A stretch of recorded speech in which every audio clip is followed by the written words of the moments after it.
შეიძლება თუ არა ამერიკის დროშა კვლავ აფრიალდეს ქაბულის აშეთეშოს საელჩოზე, ამჯერად თალიბანის მმართველობის პირობებში. ყოფილი აშეთეშოს ელჩი რონალდ ნიუმანი ამბობს, რომ კი. Იქ შემიძლია ეს წარმოვიდგინო.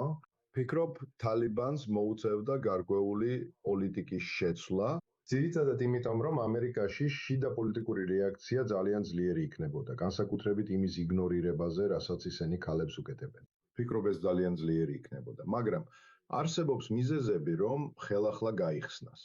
და კარგად შემიძლია წარმოვიდგინო, რომ შეერთებული შტატები ამას გააკეთებს. მიუხედავად იმ კადრებისა, სადაც ამერიკელები ქაბულიდან გაქცევას ცდილობდნენ 2021 წელს, თალიბანმა არასოდეს გამორიცხა ვაშინგტონთან ურთიერთობის რაიმე ფორმის შენარჩუნება. თალიბანმა მკაფიოდ განაცხადა. ჯერ კიდევ დოხაში მოლაპარაკებების დროსაც კი, რომ მათ სურდათ პოლიტიკური ურთიერთობა შენარჩუნებულიყო.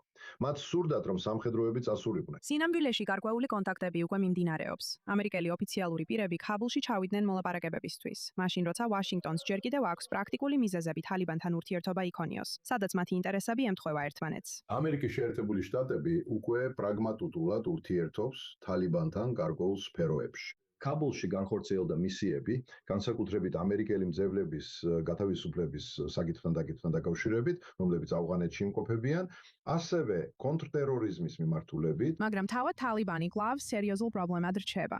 ქალების მიმართ მათი მოპყრობა კიდევ უფრო უკიდურესი გახდა. მაშინ როცა ალ-ქაიდასა და სხვა რადიკალური მებრძოლი ჯგუფების ავღანეთში მოქმედებასთან დაკავშირებით, სერიოზული კითხვები კვლავ არსებობს. ზოგი მხრივ პასუხი დადებითია, მაგრამ სხვა მხრივ სამწუხაროდ უარყოფითი. რა თქმა უნდა, ეს არ შეცვლილა, ის კიდევ უფრო გაუარესდა, რადგან თითქმის შუა საუკუნეებისეული წარმოდგენა აქვს ისლამზე, რომელსაც მუსლიმური ქვეყნების უმეტესობა არ იზიარებს. მაგრამ დისტანცირება თავის შედეგებსაც იწვევს. რუსეთმა უკვე ოფიციალურად აღიარა თალიბანის მთავრობა. ჩინეთმა კი მჭიდრო კავშირები დაამყარა, მიუხედავად იმისა, რომ ოფიციალურად არ უღიარებია. და ავღანეთის მეზობლები თანდათან აფართოებენ სავაჭრო და პოლიტიკურ ურთიერთობებს. პირველ რიგში წარსულში არაერთხელ თავი შეგვიკავებია ავღანეთში ჩარევისგან. და ვიტყოდი, რომ როცა ავღანეთს ზუგს ვაქცევთ, საბოლოოდ ყოველთვის მტკივნეულად ვზარალდებით. ავღანეთის უზარმაზარი მინერალური რესურსები შესაძლოა მომავალში ვაშინგტონს კიდევ ერთი მიზეზი მისცეს, რომ კვლავ ჩაერთოს.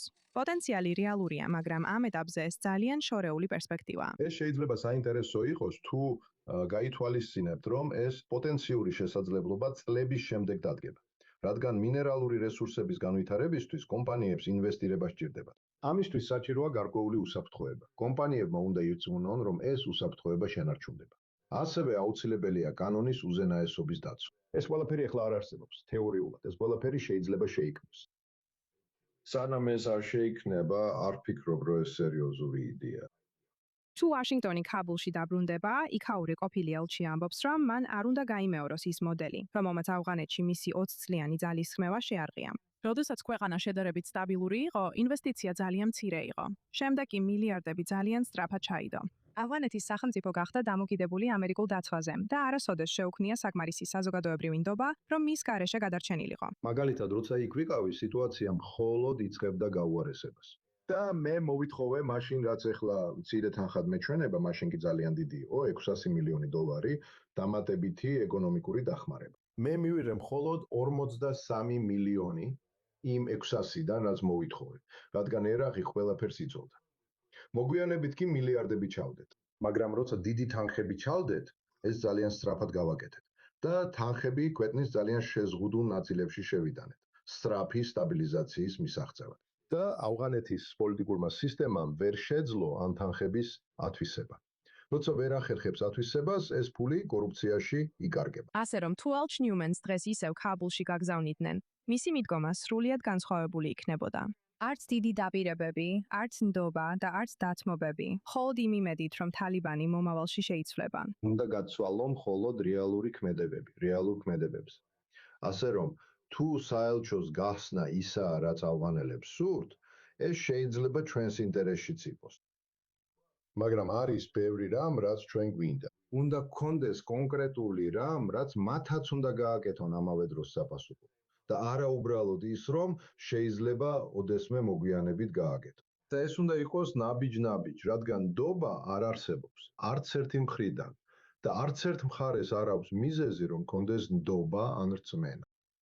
და თუ აკეთებ ისეთ რაღაცებს, როგორიცაა საელჩოს გახსნა, არაფრის სანაცვლოდ. უბრალოდ აძლევს სიგნალს, რომ ავღანელებს არ უწევთ რაიმე ნაბიჯის გადადგმა. ისინი უბრალოდ რჩებიან ადგილზე და შეერთებული შტატები დათმობს და შეცვლის თავის პოზიციას. ვაშინგტონისთვის ავღანეთში დაბრუნება შეიძლება აღარ იყოს წარმოუდგენელი იდეა, მაგრამ ყოფილი ელჩის გზავნილი ნათელია. თუ ამერიკა ქაბულში დაბრუნდება, ეს არ უნდა მოხდეს თალიბანის პირობებით.